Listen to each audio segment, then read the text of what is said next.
ओम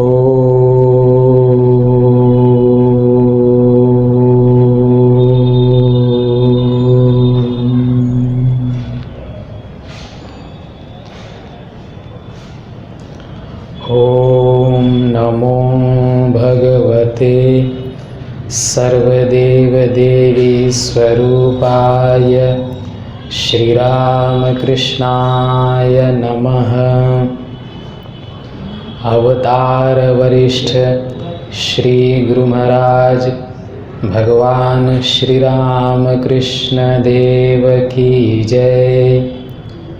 देवाधिदेव महादेव बाबा श्री काशी विश्वनाथ जी की जय। जीवंत दुर्गा जगत जननी श्री माँ शारदा महामाई की जय। जगत पालिनी श्री काशी अन्नपूर्णा महामाई की जय। आद्या शक्ति श्री काशी विशालाक्षी महामाई की जय। मूर्त महेश्वर सप्तऋषि यतिराज श्रीमद् स्वामी विवेकानंद जी महाराज जी की जय। काशिका पुराधिनाथ श्री काशी कोतवाल बाबा काल भैरव जी की जय। श्री काशी संकट मोचन महावीर हनुमान जी महाराज जी की जय। श्री काशी ढूंढीराज गणेश महाराज जी की जय। जगत पावनी ब्रह्मवारी श्री काशी गंगा माई की जय। नमः पार्वती पतये हर हर महादेव।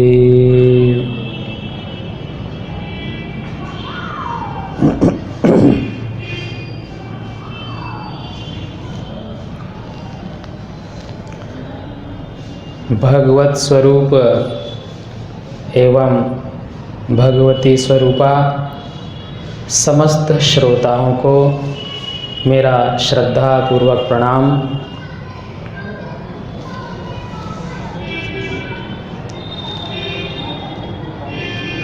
आज के सत्संग का विषय है मुद्गल उपनिषद। यह 108 उपनिषदों में से एक है। सर्वप्रथम शांति पाठ।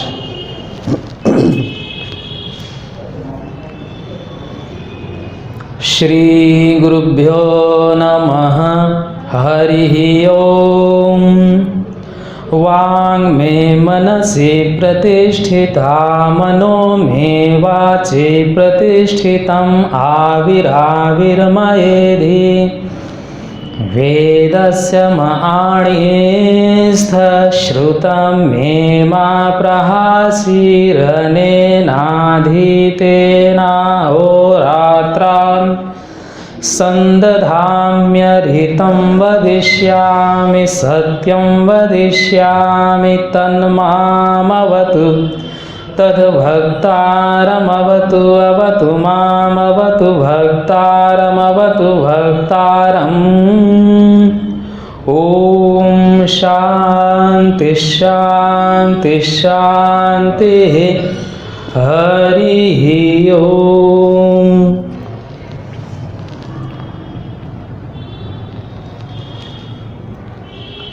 शांति पाठ इस मंत्र का भावार्थ और उसकी किंचित व्याख्या हम लोग पिछले सत्संग में चर्चा कर चुके हैं। आइए आगे बढ़ते हैं।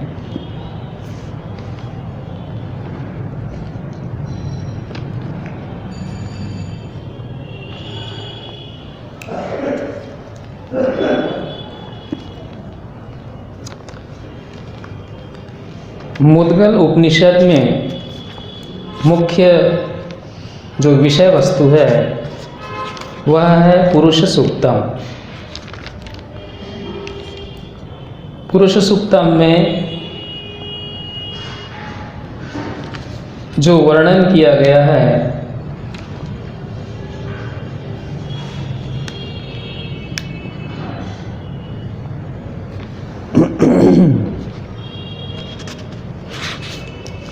उसी की ही व्याख्या इस उपनिषद में की गई है। आइए मंत्र पाठ करते हैं। प्रथम खंड पुरुष सूक्तार्थ निर्णयम व्याख्यास्यामः। पुरुष संहितायां पुरुष सूक्तार्थः संग्रहेण प्रोच्यते। सहस्रशीर्षा इत्यत्र स शब्दोऽनन्तवाचकः अनन्तयोजनं प्राह दशाङ्गुलवाचस्तथा।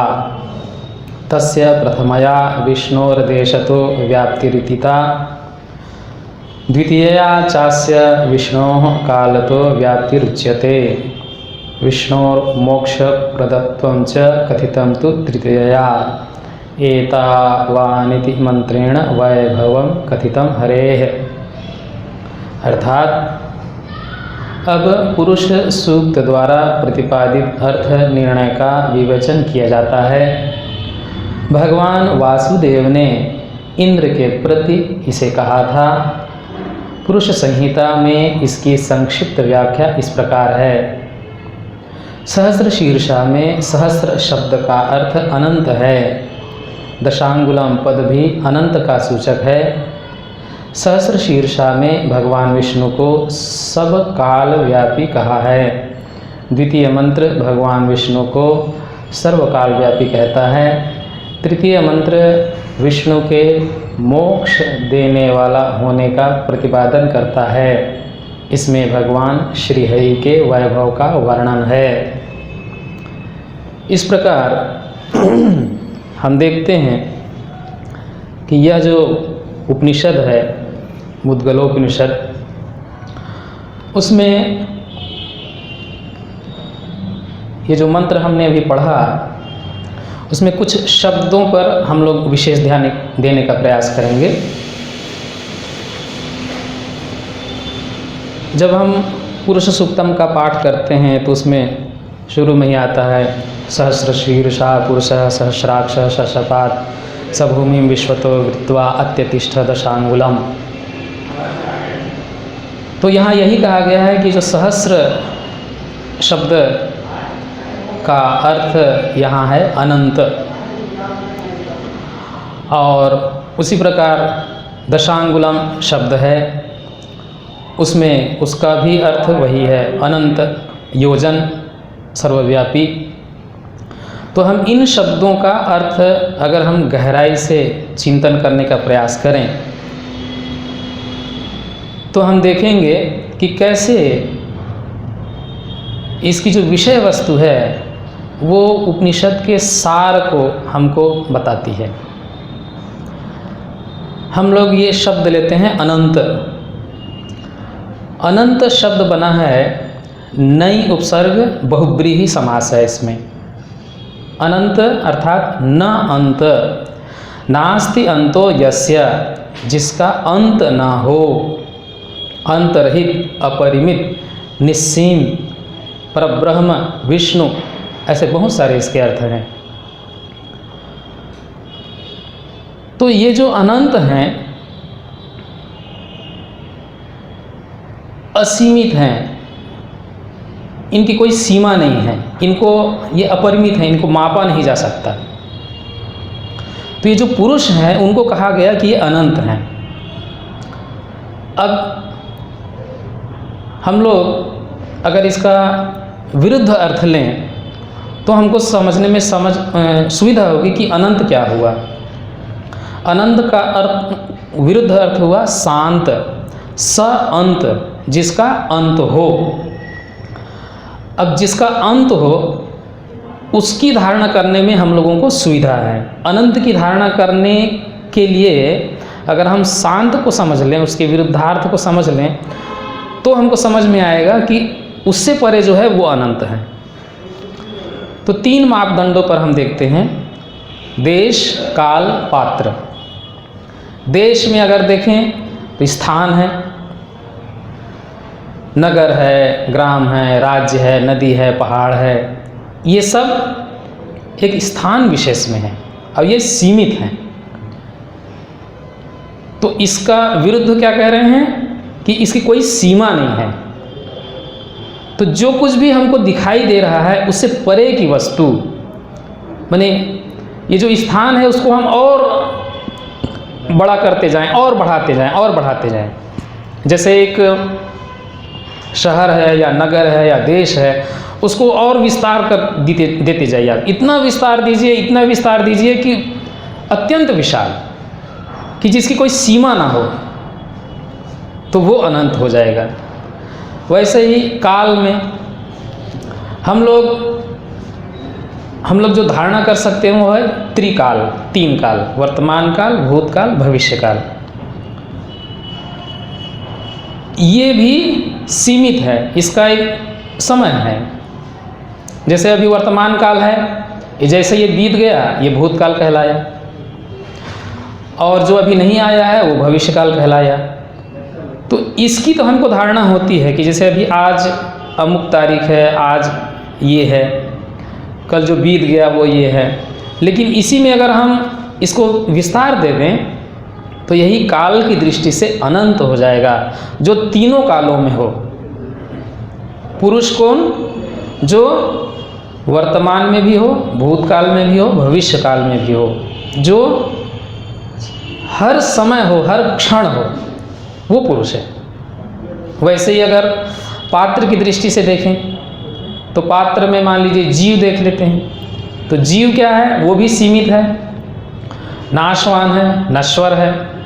आज वो कोई भी जीव हो, देह धारण किया है और अपनी आयु प्राप्त होने के बाद वो देह त्याग देगा, तो वो पुरुष नहीं, उसके जो विरुद्ध हैं वो पुरुष हैं। कौन? ईश्वर, परमात्मा, या निर्गुण निराकार शब्दों में कहें तो ब्रह्म, जो मृत्यु से परे है, वो है अनंत। वैसे ही दशांगुलम, अब ऐसे कहेंगे तो ये 10 अंगुल, ये 8 और 2 और मिला दिए 10 अंगुल।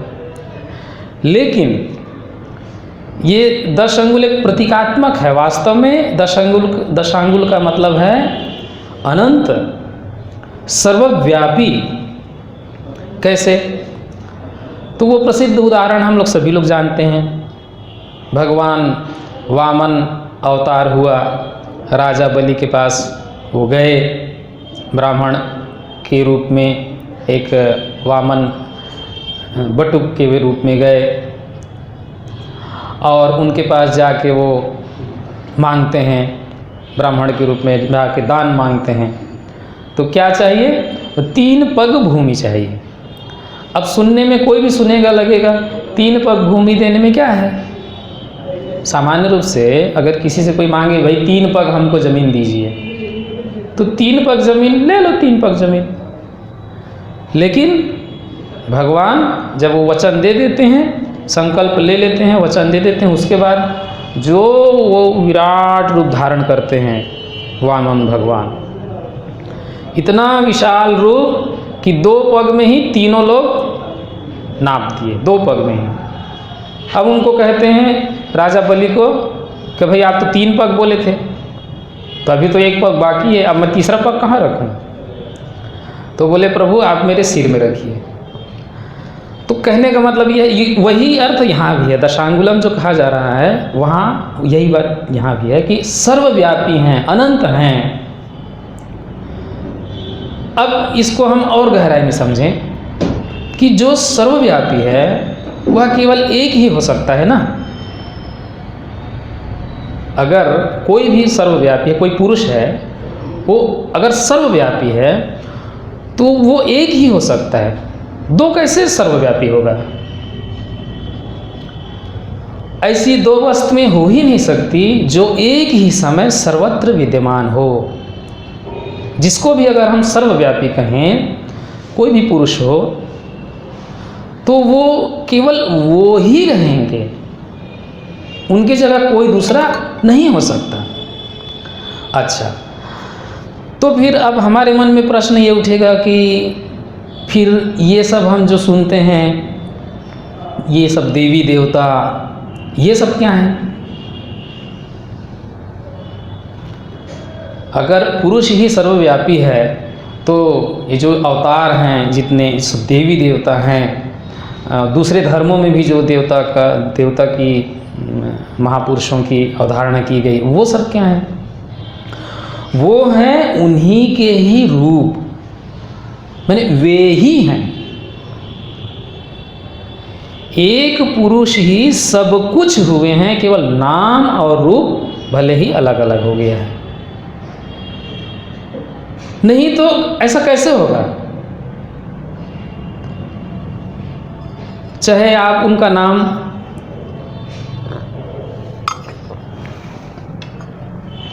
अपनी आस्था, अपने धर्म, अपने संप्रदाय, अपनी श्रद्धा के हिसाब से मनसा देवी बोल दीजिए, काली माँ बोल दीजिए। अभी बड़ा दिन आने वाला है 25 तारीख, जीसस क्राइस्ट बोल दीजिए, ईसा मसीह, अल्लाह बोल दीजिए, गॉड बोल दीजिए, खुदा बोल दीजिए, भगवान बोल दीजिए। शब्द आप अपनी श्रद्धा के हिसाब से जो भी नाम और रूप दे सकें दे सकते हैं, लेकिन अगर कोई तत्व है तो वो एक ही है। एक नाम, उसके 1000 नाम। जैसे ये पानी है, अब इसी पानी को कोई कहेगा इट इज़ अ वाटर, कोई कहेगा नहीं ये पानी है, कोई कहेगा नहीं ये जल है, एक्वा है। नाम रूप एक ही चीज़ को कह रहे हैं, इसका नाम बदल रहा है, बस उसी बात को ही कह रहे हैं। वैसे ही तत्व है। अगर हम कहते हैं कि मेरे भगवान, मेरे ईश्वर सर्वव्यापी हैं, मान लीजिए कोई गणेश जी के भक्त हैं, वो कहते हैं मेरे गणेश जी सर्वव्यापी हैं, तो वो जो दूसरे जो ईश्वर हैं उनसे वो विरोध नहीं कर सकते। वो क्यों नहीं कर सकते? क्योंकि वो कह रहे हैं कि ये मेरे ईश्वर सर्वव्यापी हैं। तो सर्वव्यापी है माने एक ही हैं। तो इस विश्व ब्रह्मांड में जो कुछ भी हैं वो ही हैं। तो अगर वो ईसा के रूप में है तो वो भी वही हैं, गॉड के रूप में है वही हैं, खुदा के रूप में वही हैं, जो जिहोवा के रूप में वही हैं। जो भी नाम और रूप दीजिए आप, वही एक ही तत्व हैं, क्योंकि वो सर्वव्यापी हैं। सर्वव्यापी दो कैसे होगा? माने ईसा मसीह भी रहेंगे इधर और इधर राम भी रहेंगे, ऐसा नहीं। क्यों? क्योंकि राम अगर सर्वव्यापी हैं तो राम ही ईसा मसीह हैं। इसीलिए कहते हैं जितने देव देवी हैं सर्वदेव देवी। अब केवल देव देवी क्यों? जो कुछ भी है, अगर वो सर्वव्यापी हैं तो यहाँ जो कुछ भी दिख रहा है सब वे ही हैं। तो एक ही सत्ता के अनंत नाम रूपों में अभिव्यक्ति हुई है। अनंत कभी विभक्त ही नहीं हो सकता। यदि विभक्त होना संभव हो तो फिर वह अनंत नहीं हो सकता। अनंत कैसे तो होगा? यदि हम इस बात के लिए विवाद करें तो वास्तव में देखा जाए तो तर्क संगत नहीं है। अगर मैं कहता हूँ कि मेरे प्रभु, मेरे ईश्वर सर्वव्यापी हैं, अनंत हैं, और सभी कहते हैं मेरे प्रभु अनंत हैं, अपने अपने धर्म वाले सभी कहते हैं कि उन्होंने ही सृष्टि की रचना की है, तो इसीलिए उपनिषद कहता है कि तुम अंश नहीं हो, तुम पूर्ण हो, तुम ही वह हो, तत्वमसि। क्यों? क्योंकि उनको छोड़कर कुछ है ही नहीं है। तो ये अनंत शब्द बहुत ही व्यापक है। इसमें उपनिषद की जो भावना है वो पूरी तरह से व्यक्त हो रही है।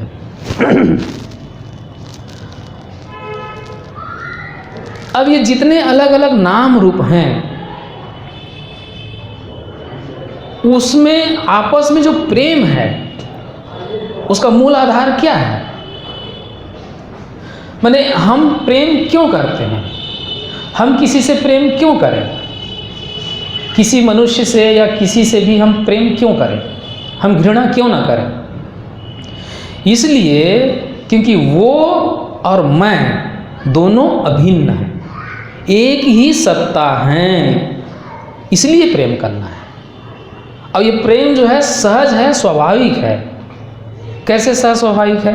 अगर हम स्थूल उदाहरण लें तो जैसे हमारा ये शरीर है, अब इस शरीर में कितने सारे अंग हैं, बहुत सारे अंग हैं, लेकिन इस शरीर के किसी भी अंग में अगर कोई सुखानुभूति होती है तो पूरे शरीर के लिए सुख हुआ, और इस पूरे शरीर में अगर कहीं भी कोई दुख हुआ, कोई कष्ट हुआ किसी भी अंग को, तो वो पूरे शरीर के लिए वो दुख या कष्ट हुआ।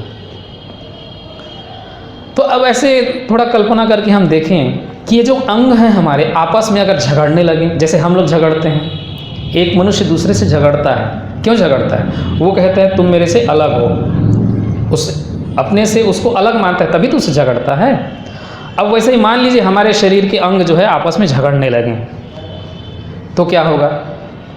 बहुत विपदा आ जाएगी, बहुत ही खतरनाक स्थिति हो जाएगी, शरीर के लिए समस्या पैदा हो जाएगी। अब मान लीजिए एक छोटा सा उदाहरण, यहाँ नाक में एक मक्खी बैठी हुई है। अब ये नाक में जो मक्खी बैठी है उसको शरीर के बाकी अंग देख रहे हैं। अब बाकी अंग हम कल्पना करते हैं कि सभी अंग जो हैं अलग अलग सोच रहे हैं कि हम पृथक हैं, हम पृथक हैं। आँख कहता है कि मैं अलग हूँ, कान कहता है मैं अलग हूँ, हाथ कहता है मैं अलग हूँ, पेट कहता है, सभी लोग कह रहे हैं कि नहीं मैं अलग हूँ, मैं अलग हूँ, मैं अलग, तुमसे मेरा कोई रिश्ता नहीं है, कोई नाता नहीं, कोई संबंध नहीं, मैं एक स्वतंत्र हूँ, मैं अलग हूँ। नाक भी कहता है मैं अलग हूँ। ऐसी स्थिति है, कल्पना करिए। अब नाक में मक्खी आके बैठ गई, अब नाक परेशान, अब मक्खी बैठ के उसमें अपना चोंच भी धीरे धीरे लगा रही है, उसमें उसको काट रही है धीरे धीरे, तो उसको कष्ट हो रहा है। अब नाक जो है क्या करे? नाक तो अपने आप में कुछ कर नहीं सकता। अब वो कह रहा है, क्योंकि नाक तो अलग है ना दूसरे अंगों से, अब वो कहता है भैया ये मेरे ऊपर ये मक्खी बैठी हुई है, इसको कृपा करके हटा दीजिए। हाथ भाई, हाथ को कह रहा है, हाथ भाई ये मक्खी मेरे ऊपर बैठी हुई है, उसे हटा दीजिए। हाथ कहता है क्यों? हम नहीं हटाएंगे, वो तुम्हारी समस्या है, तुम्हारे ऊपर बैठी है, तुम हटाओ। तो बोले नहीं भाई आप कृपा करिए, आप ऐसा ना कहिए, आप मेरी सहायता करिए। बोले नहीं, उस दिन की घटना याद नहीं है? किस दिन की घटना? अरे उस दिन मैं बैठा हुआ था वहाँ, तो अचानक फूल की सुगंध आई, तो सूंघा तुमने, अच्छा लगा तुम लोगों को, पैर गया वहाँ, ले गया, और जाके तुमने सूंघा उसको, और मास्टर जी देख लिए, और मास्टर जी बुलाए, और जब सजा हुई तो किसको सजा हुई? बोले हाथ बाहर करो। मेरे दोनों हाथ, माने हाथ कह रहा है कि मुझे मार मार के गुरुजी ने, मास्टर जी ने लाल कर दिया। कितने मुझे मारे वो बेंच से। विद्यालय में सजा देते ना, हाथ बाहर करो बोलते हैं ना, तो हाथ से मारे। तो हाथ कह रहा है तुम तो गए सूंघने, तुमको तो आनंद आया, और मार मैं खाया, मैं तुम्हारी सहायता करने वाला नहीं हूँ। कैसी स्थिति हो जाएगी? अब मुंह में मान लीजिए हमने कुछ खाया, मान लीजिए रसगुल्ला खाया, अब मुंह में चला गया रसगुल्ला, अब जीभ के पास, सभी अंग अलग अलग हैं, कल्पना करिए सभी अंग लोग एक आपस में सहयोग नहीं कर रहे हैं।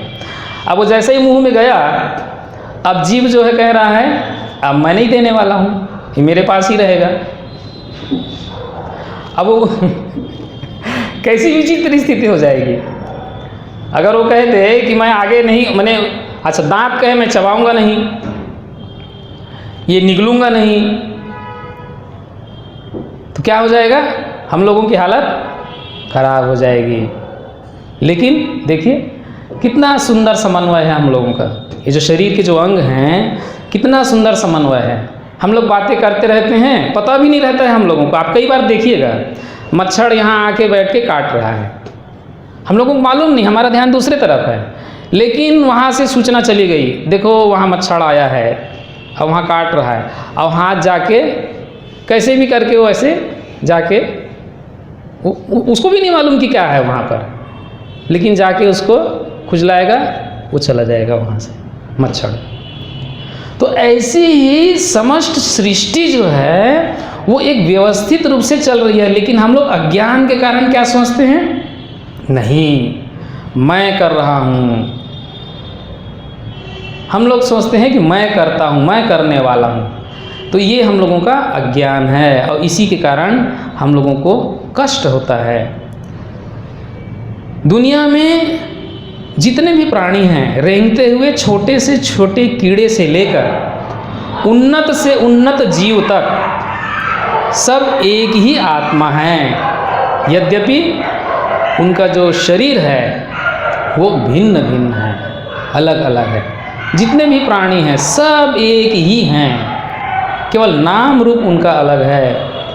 एक आत्मा ही इन विभिन्न शरीरों में विभिन्न जीवों के रूप में प्रतिबिंबित हुई है। तत्व एक ही है, आप जो भी नाम दे दीजिए उनका। इसको और हम लोग अच्छा से समझ सकते हैं। जैसे सूर्य है, अब सूर्य यहाँ प्रकाशित हैं और नीचे में समझ लीजिए करोड़ों छोटे छोटे घड़े हैं, उसमें जल है। सभी घड़ों में सूर्य दिखाई दे रहे हैं। तो जो ना समझ है, जिसको अज्ञानी है, वो क्या कहेगा, यही सूर्य है। एक बालक शिशु, उनको नहीं मालूम, वो कहेंगे, वो बोलते भी हैं चंदा मामा, जल में देखते हैं ये चंदा मामा है। तो जो सूर्य है, सभी जितने समस्त घड़ों में जो उसका जो प्रतिबिंब है वो सूर्य का ही प्रतिबिंब है।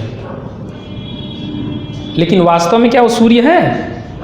नहीं, वास्तविक सूर्य तो ऊपर है, वो केवल उसका प्रतिबिंब है। ठीक उसी तरह से सच्चा सूर्य एक है और वो उसका प्रतिबिंब है। वैसे ही हम में से प्रत्येक में यह जो आत्मा, ऐसा लगता है कि ये दिखाई दे रही है, दिखाई सी देती है, जो जैसे वहाँ ऐसा लग रहा है, आभास हो रहा है कि वहाँ सूर्य है, वास्तव में वहाँ सूर्य नहीं है, उसका प्रतिबिंब है।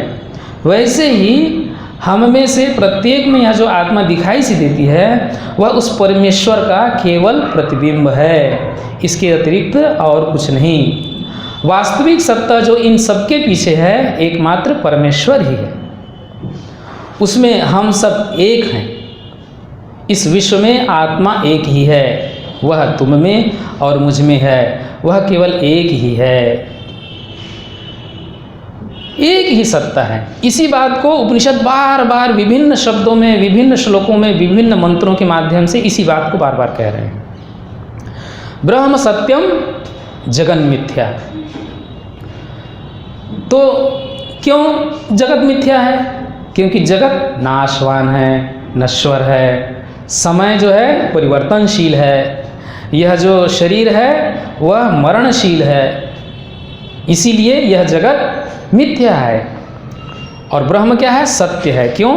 क्योंकि वो सर्वव्यापी है, अनंत है, वो सर्वकाल व्यापी है, इसलिए ब्रह्म सत्य है।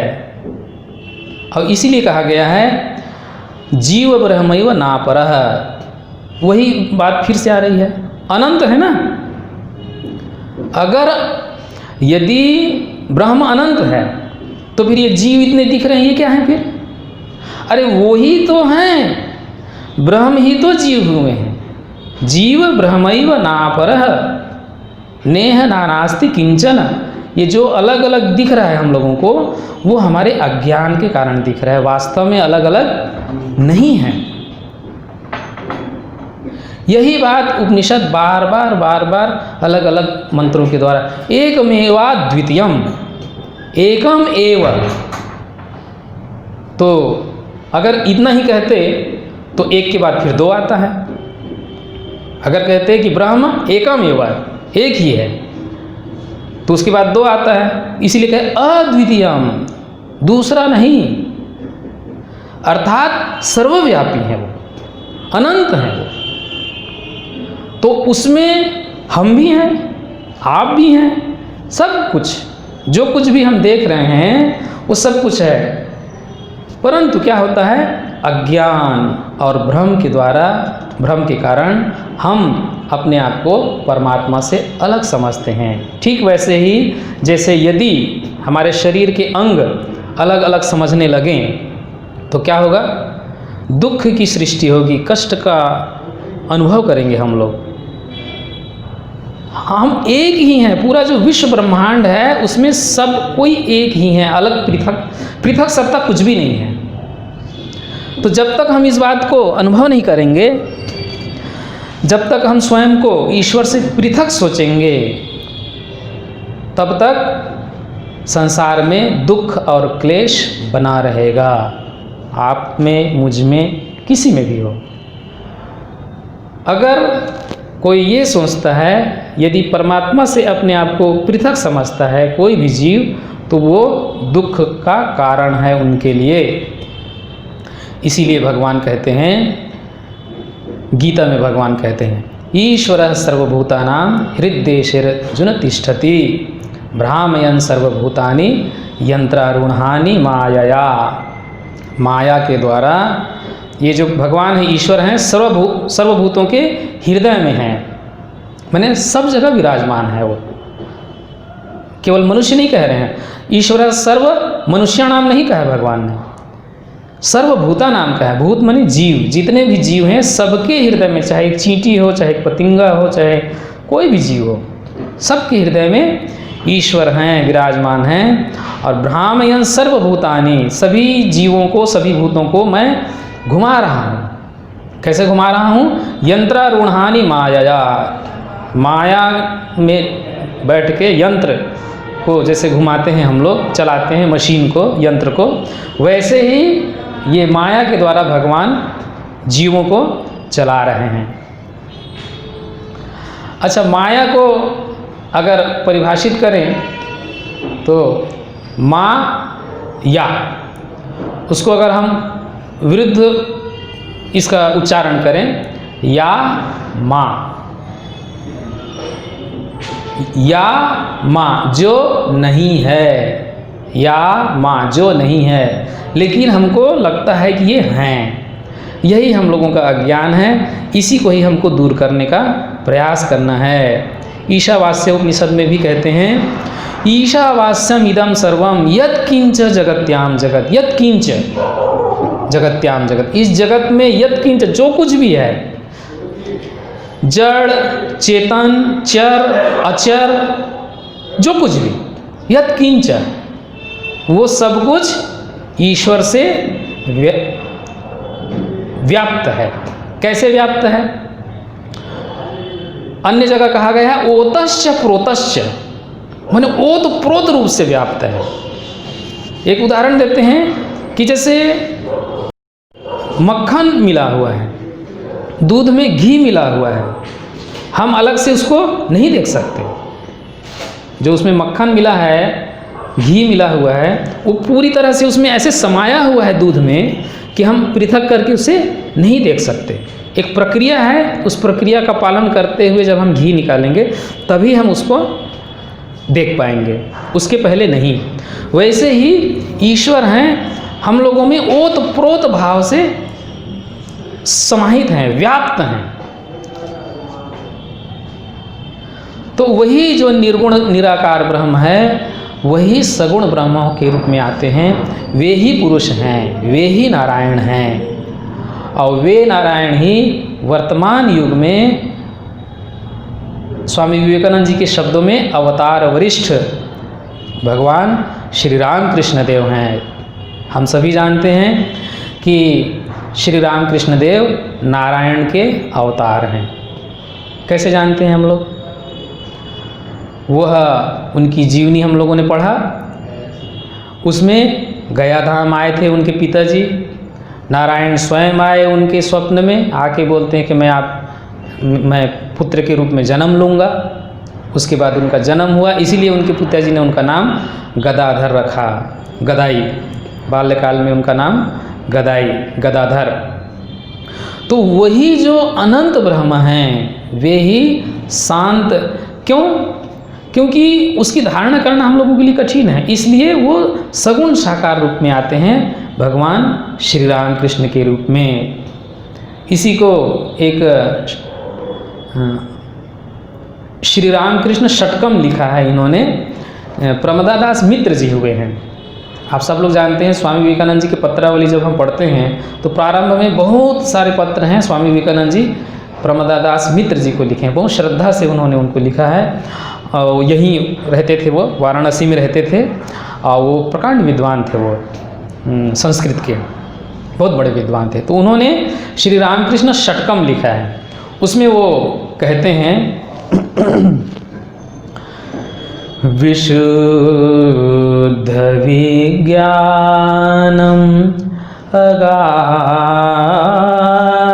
सौख्यम विश्वस्य बीजं करुणापयोधिः अनाद्यनन्तं प्रकृते परस्तात्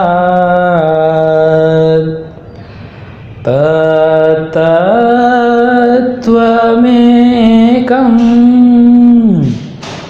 भुवि रामकृष्णः। यहाँ कह रहे हैं अनाद्य अनंतम, अनादि अनंतम। जो हम अनंत शब्द पर हम लोग चर्चा कर रहे हैं, तो प्रमदादास मित्र जी भगवान श्री रामकृष्ण देव को कह रहे हैं आप अनंत हैं। वैसे ही एक अन्य, इसी में ही एक अन्य मंत्र आता है, श्लोक आता है, उसमें कह रहे हैं यम नित्यमानन्दमनन्तमेकं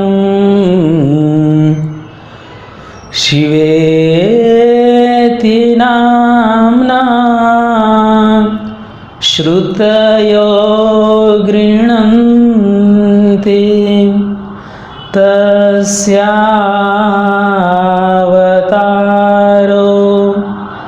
नररूपधारी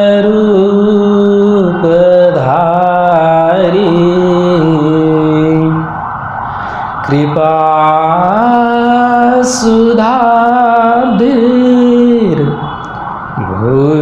रामकृष्णः। यहाँ भी कह रहे हैं यम नित्यमानंदम अनंतमेकम। यहाँ भी कह रहे हैं कि प्रभु आप अनंत हैं। तो भगवान श्री रामकृष्ण देव ही अनंत के रूप में आए हुए हैं, वे अनंत ही यह रूप धारण किए हैं। तो ये जो हमने अभी पाठ किया था मंत्रों का, तो हमें लगता है हम लोग इस पर एक ध्यान, माने अनंत की जो व्याख्या है सर्वव्यापी अनंत, इस पर हम लोगों ने थोड़ी सी चर्चा की। अब आगे बढ़ते हैं। उपनिषद में इसके बाद का मंत्र है एते नैव च मंत्रेण चतुर्व्यूहो विभाषितः त्रिपादीत्य नया प्रोक्तम अनिरुद्धस्य वैभवम तस्माद् विराडित्य नया पाद नारायणात् हरेः प्रकृतेः पुरुषस्यापि समुत्पत्तिः प्रदर्शिता यत्पुरुषेण त्यनया सृष्टियज्ञः समीरितः सप्तास्यासनपरिधयः समिधोस्य समीरिताः तंयज्ञमिति मंत्रेण सृष्टियज्ञः समीरितः अनेनैव च मंत्रेण मोक्षस्य समुदीरितः तस्मादिति च मंत्रेण जगत्सृष्टिः समीरिता वेदाहमिति मंत्राभ्यां कथितं वैभवं हरेः यज्ञेनैव त्युपसंहारः सृष्टेः मोक्षस्य चेदितः य एवमेतज्जानाति सोपि मुक्तो भवेदिति। अर्थात इन तीन मंत्रों द्वारा चतुर्व्यूह से संबंधित प्रभु स्वरूप का वर्णन है। त्रिपाद मंत्र में चतुर्व्यूह के अनिरुद्ध रूप का वैभव वर्णन है तस्माद् विराट के द्वारा पाद विभूति रूप नारायण से प्रकृति और पुरुष की उत्पत्ति दिखाई गई है। तत्पुरुषेण में सृष्टि रूप यज्ञ को बढ़ाकर सप्तास्या में सृष्टि यज्ञ की समिधा वर्णित हुई है। तंयज्ञमिति के द्वारा इसी सृष्टि यज्ञ की पुष्टि और मुक्ति का वर्णन हुआ है। तस्मादिति से 7 मंत्रों तक विश्व की रचना का वर्णन तथा यज्ञन के द्वारा सृष्टि और मुक्ति का उपसंहारात्मक वर्णन है। पुरुष सूक्त का इस प्रकार ज्ञाता मुक्ति को अवश्य ही प्राप्त होता है। तो जैसा कि हमने अभी देखा, इन मंत्रों में यही यज्ञ है, सृष्टि है, इसके संबंध में बताया गया है इन मंत्रों के द्वारा। अगला मंत्र है द्वितीय खंड।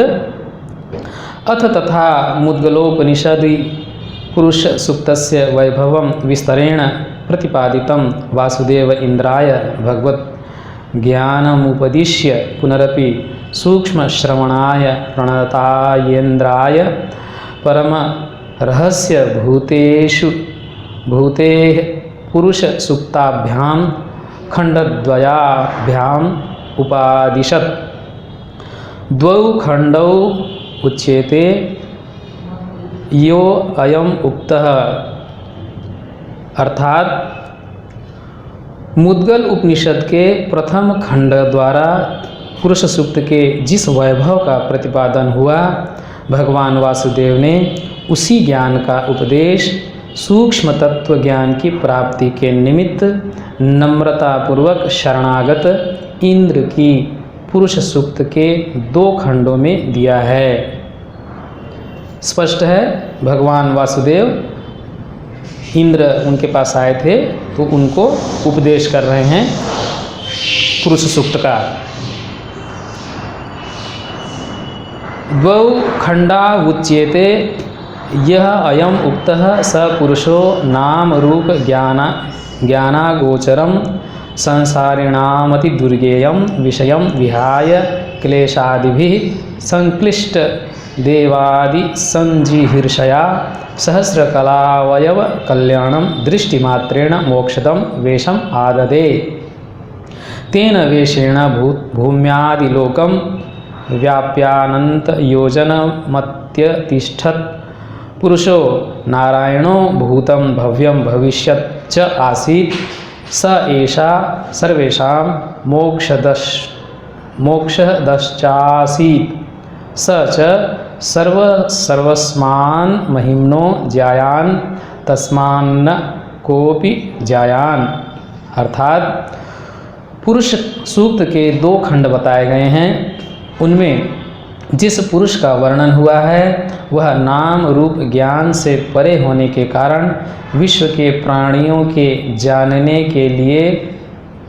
में नहीं आ सकता। इसलिए सांसारिक प्राणियों के कल्याणार्थ अपने इस जानने में न आ सकने वाले रूप को छोड़ दुख आदि में पड़े हुए देवादि प्राणियों के कल्याण की इच्छा से अनंत कलाओं वाले रूप को धारण किया। उनका वह रूप दर्शन मात्र से ही मुक्ति का दाता है। उसी रूप से वे लोकों में व्याप्त हुए तथा अनंत योजनों तक अपना विस्तार किया। सृष्टि रचना में त्रिकालात्मक नारायण ही पुरुष स्वरूप में अवस्थित थे। वे सभी महिमान्वंतों में श्रेष्ठ हैं, उनसे बढ़कर कोई नहीं है। वे ही इन सब प्राणियों के लिए मुक्ति प्रदान करते हैं। ये जो मंत्र हैं वो बहुत ही महत्वपूर्ण हैं।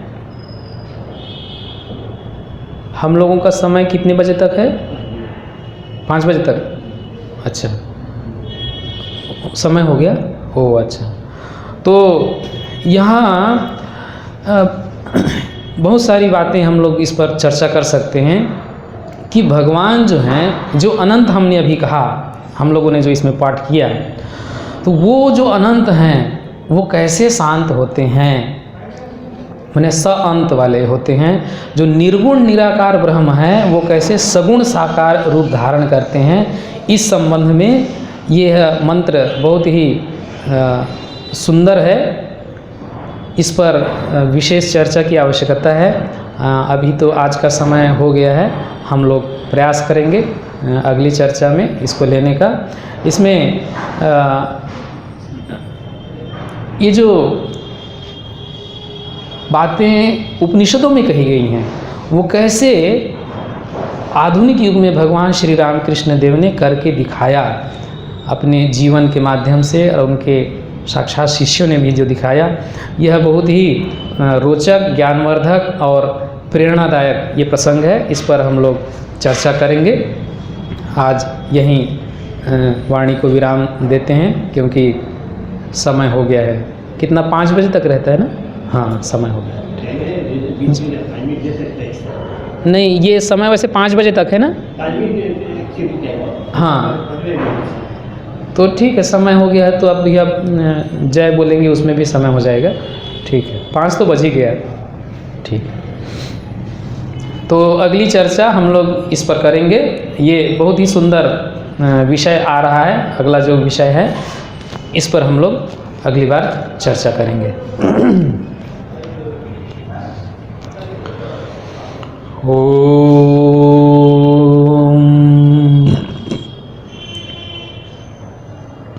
ओम नमो भगवते सर्वदेव देवी स्वरूपाय श्री रामकृष्णाय नमः। अवतार वरिष्ठ श्री गुरु महाराज भगवान श्री रामकृष्ण देव की जय। देवाधिदेव महादेव बाबा श्री काशी विश्वनाथ जी की जय। जीवंत दुर्गा जगज्जननी श्री माँ शारदा महामाई की जय। जगतपालिनी श्री काशी अन्नपूर्णा महामाई की जय। आद्या शक्ति श्री काशी विशालाक्षी महामाई की जय। मूर्त महेश्वर सप्तर्षि यतिराज श्रीमद स्वामी विवेकानंद जी महाराज जी की जय। काशिकापुराधीनाथ श्री काशी कोतवाल बाबा काल भैरव जी की जय। श्री काशी संकट मोचन महावीर हनुमान जी महाराज जी की जय। श्री काशी ढूंढीराज गणेश जी महाराज जी की जय। जगत पावनी ब्रह्मवारी श्री काशी गंगा माई की जय। नमः पार्वती पतये हर हर महादेव। हरि ओम तत्सत।